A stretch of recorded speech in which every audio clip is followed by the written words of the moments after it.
ഇന്ന്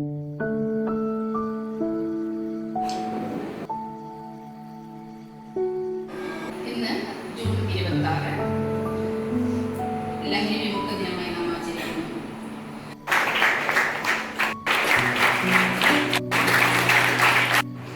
ഏറ്റവും പ്രിയപ്പെട്ട വിദ്യാർത്ഥികൾ,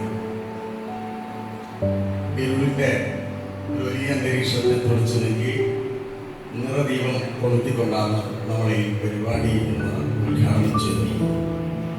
മനസ്സിൽ പ്രകാശപൂരിതമാവണം, എല്ലാ അന്ധകാരങ്ങളെയും മാറ്റി തീർക്കാൻ നമുക്ക് സാധിക്കണം. വെളിച്ചത്തിൻ്റെ പുതുവഴി തേടാൻ, ഐശ്വര്യത്തിൻ്റെ പുതുവഴി തേടാൻ ഈ ദിനം നമുക്ക് ഉപയോഗപ്രദമാവണം എന്നാണ് ഞാൻ നിങ്ങളോട് ആദ്യം പറയാൻ വിചാരിക്കുന്ന കാര്യം. സ്വാഗതം.